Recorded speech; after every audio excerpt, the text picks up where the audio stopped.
Oke, baik.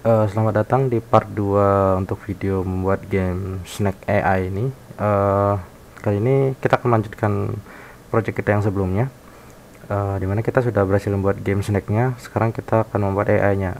Oh ya, di sini saya sedikit menambahkan codingan sebelumnya, dimana kalau kita misalkan kita mencet escape, ya, escape gitu, frame rate-nya bakal jadi 0, artinya di pause. Lalu kalau misalkan kita pencet tombol P gitu 80 ini untuk keycode-nya P, dia akan play lagi gitu. Jadi ini escape untuk pause, P untuk play lagi.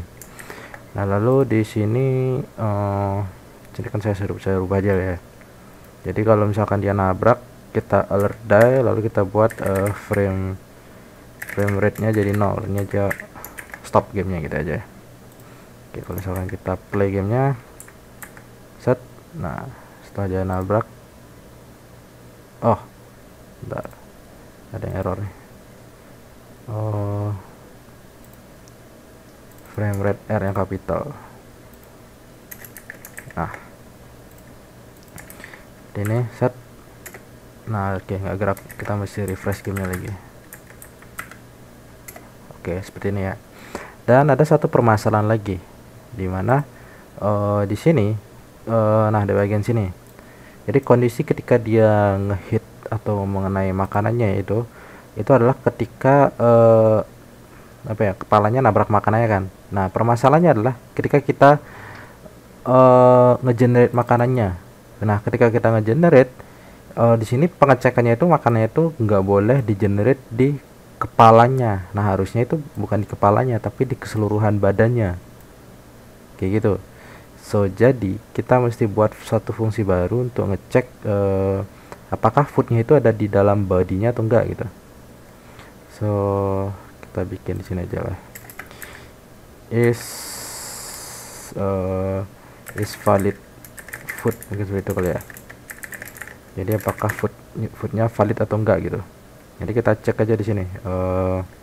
For let i sama dengan 0, i kurang dari this dot body dot length, lalu i plus plus.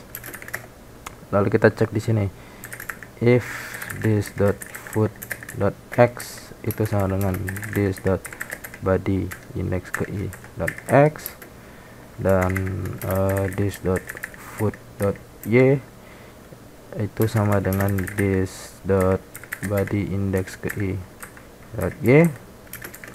Nah, berarti karena ini sama, berarti kita return false karena nggak valid. Kalau enggak, otherwise kita return true. Ya, sesimpel ini aja. Di sini kita akan lakukan this dot is valid food. Jadi kan dia generate sampai foodnya valid. Kalau misalkan kita tes, kita coba makan. Nah, oh, wait, kayak kebalik kondisinya. Kalau foodnya nggak valid, nah seperti ini. Nah, sip. Oke. Jadi itu sedikit perubahan yang kita lakukan ya. Oke, selanjutnya di sini kita akan buat AI-nya. Kita langsung aja ya. Untuk AI-nya sendiri di sini saya akan menggunakan algoritma Dijkstra. Well, sebenarnya ada banyak algoritma lain yang mungkin lebih proper ya. Cuman di sini kita akan yang paling simpel aja lah. Jadi kita akan menggunakan Dijkstra. Jadi Dijkstra itu adalah sebuah algoritma pencarian pada suatu graph. Mungkin contohnya seperti ini. Misalkan sini ada, misalkan di sini ada kota A gitu. Lalu di sini ada kota B. Lalu di sini ada kota C. Lalu di sini ada kota D. Misalkan ada jalan dari A ke B, dari B ke D, terus misalkan dari A ke D, terus kurang lebih seperti ini.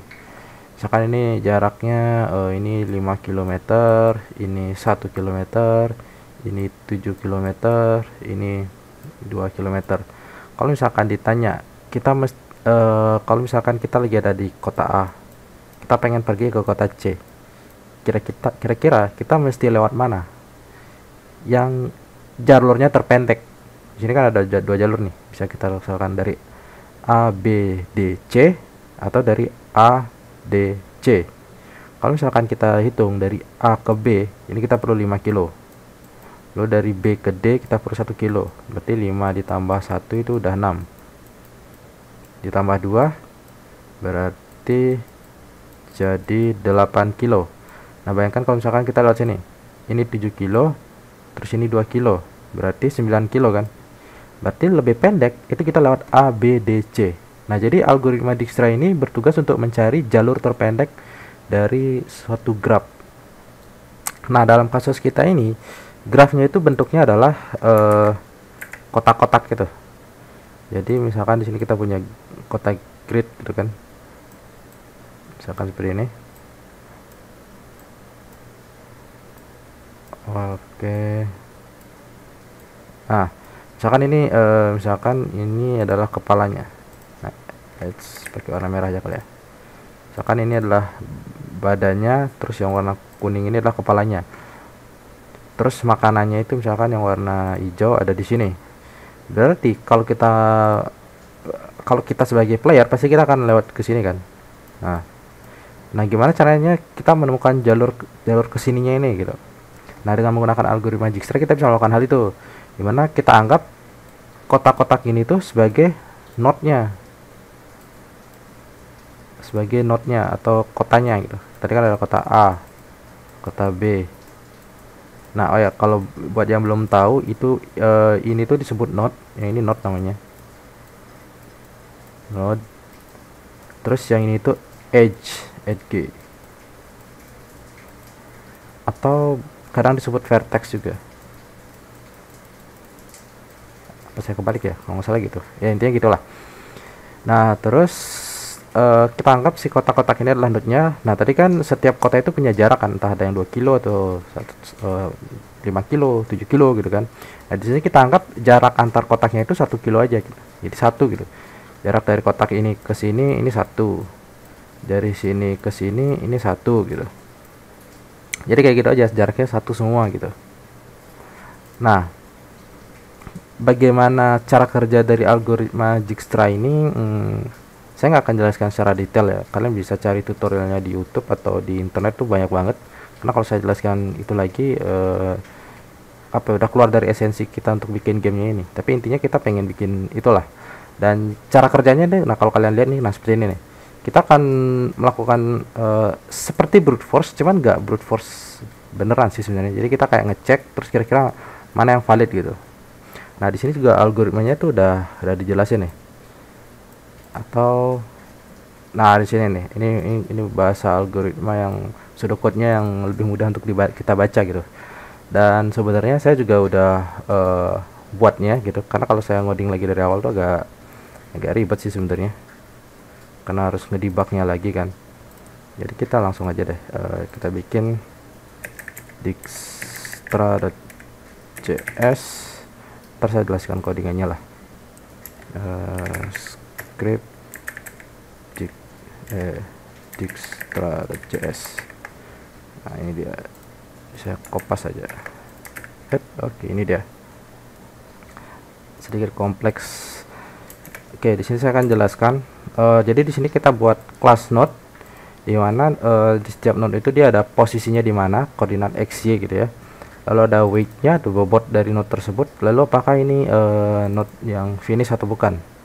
Kalau kita lihat di sini target node-nya kan di sini, apakah dia finish atau bukan? Nah, ini yang dimaksud sebagai finishnya atau tujuan kita gitu. Lalu selanjutnya, oh ya, di sini saya sebenarnya mengimplementasikan algoritma yang ini ya sebenarnya. Lalu selanjutnya, nah di sini kita buat kelas Dijkstra sendiri. Nah, kita pertama definisikan dulu ukuran baris dan kolomnya ya, biar kita tahu grafnya itu ukuran berapa. Lalu kita pertama untuk kita inputnya di sini adalah bodinya atau si badan ularnya, karena badan ularnya itu akan jadi tembok atau apa ya, node yang nggak boleh kita lalui. Kalau kita lihat dari gambar yang di sini, nah tadi, nah ini bisa di zoom nggak? Nah, hancur banget. Oke, nah ini itu adalah badan ularnya. Kita anggap aja ini badan ularnya. Nah, kepalanya itu adalah titik startnya nanti. Nah ini adalah titik akhirnya. Nah proses pencariannya kalau dianimasikan tuh kurang lebih seperti ini dah. Jadi dia akan ngecek keseluruhan sampai nemu jalur yang titik yang kita pengen gitu. Oke, untuk algoritma sendiri, nah jadi pertama di sini kita akan bikin vertex set key-nya. Nah jadi kita bikin si vertexnya, vertex atau si vertex itu sama dengan node ya, berkebalik saya. Node atau vertex, terus yang garis itu disebut edge gitu ya. Nah di sini ada initial graph-nya, kita bikin. Nah di sini fungsinya.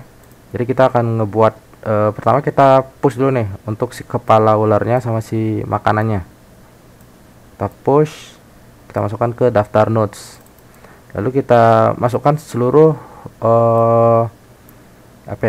seluruh area kosong yang ada di graf itu. Jadi kalau misalkan asumsinya di sini, nah area kosong itu yang ini. Kita masukin semuanya ke array nodes. Jadi kita lakukan for X, for Y sesuai dengan jumlah kolom dan jumlah barisnya. Lalu kita cek dulu nih untuk XY yang ada di dalam body. Intinya yang bukan body baru kita push. Jadi yang bukan ya, ada tanda not di sini. Yang bukan kita push dia ke array nodes. Jadi kita bikin node baru dengan posisinya sekian. Nah untuk bobotnya itu defaultnya itu kalau bobotnya itu nggak ada, kita set sebagai nilai terbesar yang mungkin ada. Itu biasanya desainnya infinity biasanya. Jadi di sini nih kita lihat di sini bahwa untuk setiap vertex yang ada di graph itu distance-nya atau jaraknya itu kita set infinity karena kita nggak tahu kan. Lalu untuk jarak untuk posisi atau yang sebelumnya gitu, untuk node sebelumnya kita set null aja karena undefined kan. Lalu kita tambahkan si vertex v ini ke array q kita. Kalau di sini dia nyebutnya Q, kalau di program ini saya nyebutnya nodes saja. Jadi array nodes ini adalah Q-nya, lalu ini adalah inisialisasinya yang dimana isinya itu nih si V-nya ini kita masukin aja langsung ke Q-nya gitu. Nah untuk yang pertama, yang source ini adalah si kepala, itu distance-nya di set 0 dulu. Jadi kalau posisi awal dulu di set wake. Kalau di sini saya nyebutnya wake ya sama aja lah sebenarnya. Wake, distance atau apapun. Kadang kita sebutnya sebagai bobot gitu ya. Nah di sini saya nyebutnya bobot aja itu wake. Nah di sini di setnya dia 0. Lalu pref ini tuh di sini maksudnya adalah si node sebelumnya. Nah sini juga saya nyatat node sebelumnya itu apa. Misalkan kalau kita lihat di sini ini kan misalkan ini nih, yang ini node sebelumnya kan ini nih, gitu. Jadi ini tuh didapatkan dari mana? Dari sini gitu. Untuk jalan selanjutnya itu gitu. Nah lalu selanjutnya kita initial si finish node-nya. Nah di sini kita pakai while true aja, kita looping aja sampai selesai gitu ya. Nah pertama dari algoritmanya itu, pertama kita cari vertex di key yang memiliki distance terkecil. Nah distance terkecilnya adalah yang source kan, otomatis untuk iterasi pertama itu distance terkecilnya pasti yang ini, karena semuanya distance infinity kecuali si posisi awal, dimana dalam kasus kita posisi awalnya itu adalah si kepala ularnya nih. Ini distance-nya 0.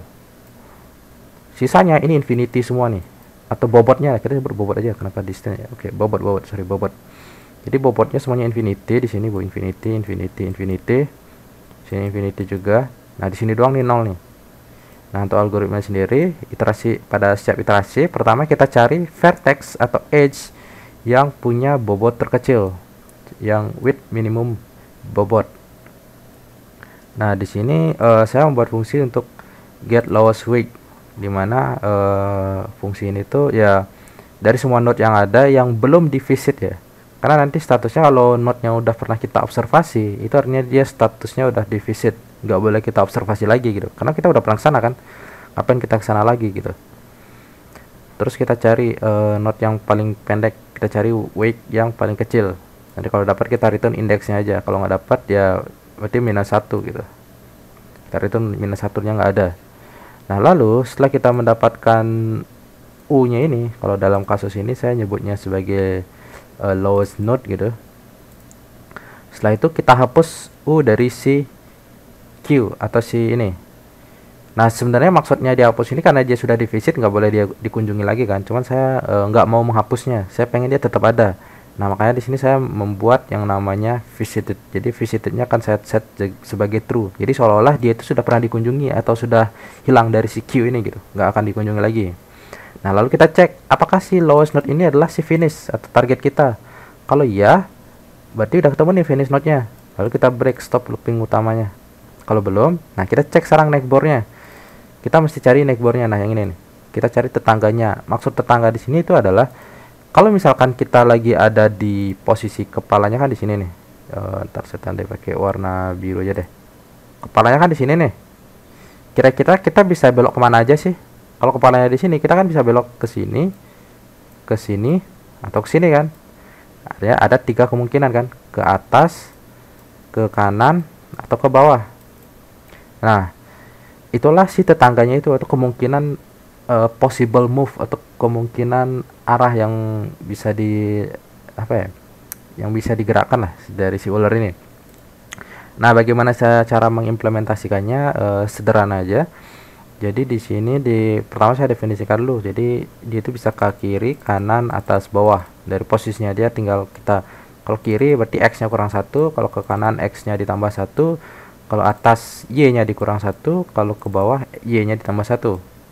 Ini neckbore-nya kan. Setelah itu kita cek neckbore-nya itu kebentur nggak sama si badannya, sama node-nya itu juga belum pernah disentuh gitu.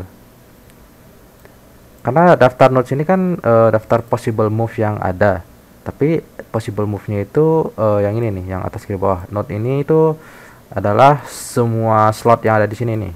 Ini nodes kan, cuman yang possible kan cuman 3 ini doang kan sebenarnya gitu. Dari atas kiri kanan bawah itu kita cari nih, ada nggak di daftar node yang possible. Siapa tahu kita lagi ada di ujung kan, sedangkan node yang dituju ini sama ini kan nggak mungkin kan. Paling kita bolehnya ke kiri atau ke bawah gitu kan. Oke, nah terus kita cek di semua possible nodes yang ada, kita cek kiri kanan atas bawahnya ada nggak di sana. Kalau ada, berarti kita push nih. Berarti inilah daftar kandidat yang bisa kita lalui. Sehingga mana? Ini ya, yang neckbore index nih. Nah, di sini kita punya daftar kandidat yang boleh kita lalui kan. Nah, sekarang untuk menentukan sebenarnya kita nggak menentukan kemana kita belok, cuman kita kasih skor setiap kandidat tersebut gitu, atau kita set bobotnya gitu. Jadi bobot untuk si lowestnya ini kita tambah 1. Kenapa 1? Ya karena jaraknya itu 1 kan. Jarak dari setiap node itu 1, dari sini ke sini 1, dari sini ke sini 1, dari sini ke sini juga 1 gitu. Karena tadi kita pengennya 1 gitu. Tapi kalau misalkan jaraknya ini antara 2 kilo atau 3 kilo ya kita set sesuai jumlah itu aja. Cuman kan dari sini 1, jaraknya ya kita tambah 1 bobotnya ini. Untuk si lowest node yang tadi. Nah, lalu nodes tetangganya yang tadi, yang possible move itu, kalau misalkan bobotnya dia itu lebih besar daripada daripada bobot lowest node ditambah dengan jaraknya itu 1 gitu. Kalau dia lebih besar dari itu, maka kita set bobotnya itu sama dengan si alternatifnya ini, LT ini, maksudnya si lowest node. Bobot si lowest node ini kita tambah 1, kita set segitu gitu. Lalu pref-nya kita set sebagai posisinya si lowest node. Jadi kita anggap si node-nya ini tuh bisa gitu. Kita bisa pindah ke sana gitu. Nah, lalu kita lakukan iterasi lagi. Nanti kan karena di sini kita sudah ngeset bobotnya sebelumnya tak hingga infinity. Jadi suatu nilai tadi kan misalkan ini 0 nih, 0 tambah 1 kan 1 tuh. Berarti ini nilainya 1 kan untuk nodes tetangganya ini. Semua node tetangganya sih lebih tepatnya, jadi 1 gitu. Nah, setelah itu nanti dia bakal milih salah satu dari semua node yang paling kecil, kan ada banyak tuh, ambil 1 aja, terus cek, terus tambah lagi, lakukan looping seperti itu. Nanti kita akan ketemu finish node-nya. Nah, setelah kita ketemu finish node-nya, pertanyaannya adalah bagaimana caranya kita mendapatkan jalurnya. Nah, kita perlu melakukan yang namanya backtracking, dimana dari finish node tersebut kita perlu mundur, kita cek pref-nya dia mana. Nah, kita cek pref-nya. Nah, di sini pertama si finish node-nya itu nggak boleh 0 ya. Sini saya saya rename jadi S sama U karena saya pengen mengimplementasikan purchase seperti yang ini. Karena di sini dia itu cuma nyari apa ya, ngasih skor untuk semuanya, sedangkan di sini kalau misalkan kita stop kalau kita udah ketemu targetnya kan di sini if U sama dengan target, kita stop aja di sana gitu. Nah, S itu empty sequence, lalu U-nya itu adalah si targetnya. Nah, jika pref-nya U itu ada dan U-nya itu sama dengan source, gitu kan? Atau ya, maka kita lakukan looping di sini. Kita set U-nya itu di awalnya S, jadi insert first ya. Kalau misalkan di apa ya, struktur data disebutnya insert first biasanya itu. Atau kalau di JS kita bisa pakai yang namanya unshift. Jadi untuk nge-insert pertama dalam index array-nya. Jadi kita cari si ini finish node-nya ya. U-nya itu adalah si finish node-nya ini ya. Atau node saat ini gitu, node yang di ujung. Lalu kita cari posisi X-nya dan Y-nya. Lalu kita unshift. Kita simpan ya di indeks pertama di array S ini. Lalu kita cari node sebelumnya. Kita punya pref, kita cari di sini. Kita find node, kalau ketemu kalau ada gitu ya. Karena takutnya prefnya itu nggak ada gitu kan. Siapa tahu prefnya itu masih nol gitu. Siapa tahu. Untuk jaga-jaga aja. Nah, sekarang kita looping di sini. Kita masukin lagi si U-nya itu, karena U-nya itu sama dengan nodesnya indeks yang itu lah ya. Lalu kita cari lagi yang baru, kita looping lagi sampai habis, sampai kita ketemu indeks posisi awal, dimana untuk posisi awal kan indeksnya apa ya? Indeks 0 ya pertama. Karena kan kita pengennya indeks yang di atas 0. Nah, sampai selesai baru deh.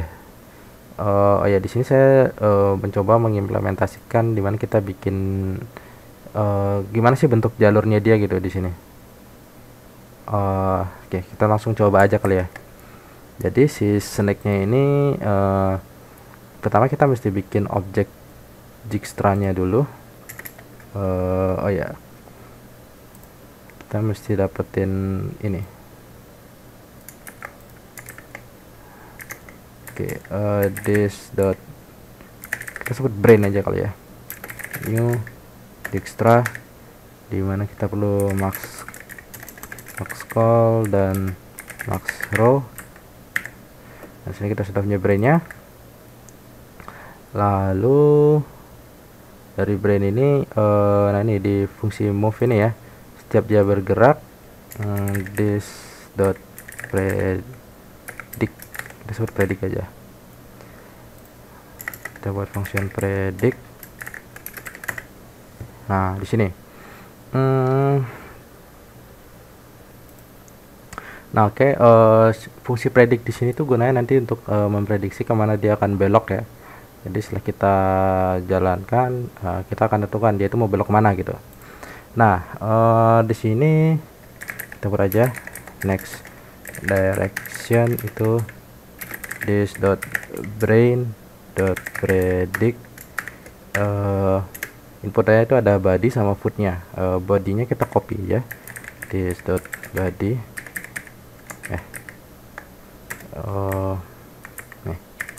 Ini operator untuk mengcopy suatu array ya di JavaScript. Lalu this dot foot. Nah, lalu for direction yang ada di direction, jadi untuk semua arah yang ada di direction gitu, if next direction, jadi next direction itu enggak null gitu, lalu di direction yang ke dir dot x itu sama dengan next direction dot x, dan direction yang ke y dot y itu sama dengan next direction yang y gitu. Nah, setelah kita bandingkan directionnya, kalau misalkan ada ya di daftar direction, maka kita change directionnya, this dot change direction next direction. kita return ya, untuk jaga-jaga siapa tahu dia ada arah yang salah gitu. Karena di sini yang di return itu next directionnya, jadi posisi dari si, sebenarnya kita kan backtrack nih, kita cari kepalanya, tapi kita cari node setelah kepalanya itu gitu. Well, seperti itu. Kita coba. Oh, Y is not defined. Snake line 17. Oke, kita coba cari snake line 17, line 17, line 17. Snake line 17. Oh, sorry. Dear. Typo. Head. Nah, yang hijau di sini itu adalah jalur yang akan dia lewati gitu. Nah, seperti itu. Kira-kira jalur yang dia akan lewati seperti itu. Kalau misalkan mau dihilangkan, berarti kita pause dulu. Nih, nggak usah dikasih warna. Nah, lihat, dia akan main sendiri. Ya, snake kita udah jadi nih sebenarnya, udah pinter lah ya, dia bisa main sendiri. Oh, ayo gimana caranya dia kesana? Head, wah, set. Dia ngambilnya selalu jalur yang paling pendek gitu kan, jadi algoritma ini semi brute force itu. Cuman gimana ya, ya walaupun performanya nggak terlalu bagus lah ya, maksudnya dari segi komputasinya gitu. Ada banyak algoritma lain yang lebih bagus, seperti misalkan A-star gitu. A-star itu versi extend dari si Dijkstra ini. Dia konsepnya mirip seperti Dijkstra, cuman error, mati kan, goblok dia kenapa lewat sono ya. Ya sebenarnya Dijkstra ini tuh apa ya, bisa dibilang salah satu algoritma pertama mungkin ya untuk pencarian node terdekat gitu. Sebenarnya ada banyak algoritma lain seperti yang saya bilang tadi, A-star. A-star tuh dia mirip seperti Dijkstra, cuman ada tambahannya lagi. Nah, sebenarnya ada trik licik sih sebenarnya untuk ngebikin game ini tuh biar selalu menang gitu. Kalian kalau misalkan bermain di graph itu ada yang namanya sirkuit kan, dimana konsep entar saya lupa, mungkin sirkuit atau apa gitu. Intinya kalau sirkuit itu kan dari mana posisi awal kita akan kembali ke posisi itu kan. Jadi maksudnya misalkan ada suatu graph sini, misalkan A, lalu ada B, lalu ada C, lalu ada D gitu kan. Misalkan ini ke sini, ke sini, ke sini, ke sini, ke sini. Misalkan, nah jalur A, B, C, D dan A itu disebut sirkuit karena kita kembali ke A lagi. Saya lupa namanya apa, tapi pokoknya ada sirkuit yang dimana kita itu harus melewati semua node atau semua vertex. Nah, konsep tersebut kita bisa terapkan di game Snake ini, dimana si ular ini harus ngelewatin semua node yang ada. Karena dia melewati semua si ular ini dia harus melewati semua node yang ada hingga dia kembali ke titik awalnya. Nah, karena dia melewati semua node yang ada, maka mau nggak mau node si makanan ini pasti terlewat kan. Nah, bagaimana cara mengimplementasikannya? Kalian bisa mengimplementasikannya dengan cara bikin ularnya ini gerak zigzag aja. Jadi pakai if biasa, nggak usah pakai AI yang ribet-ribet. Kalian bikin ularnya ini gerak zigzag aja, udah pinter lainnya. Udah bisa pasti dapat semuanya. Tapi karena di sini kita pengen coba bikin yang sedikit lebih pinter lah, kalau kayak gitu kan agak goblok ya. Ya di sini kita bisa implementasikan si algoritma Dijkstra ini gitu. Ya sekian dari video ini. Saya tahu sih karena di sini saya pakai cara licik langsung copy paste codingannya karena saya males bikin lagi dari awal. Tapi intinya ya kurang lebih seperti itu. Kalian bisa menganggapnya sebagai sebuah graph untuk mengimplementasikannya gitu kan. Ya sekian dari video kali ini. Jika ada yang mau ditanyakan bisa di kolom komentar. Nanti kalau misalkan saya ada waktu dan bisa jawab ya saya jawab. Terima kasih semuanya.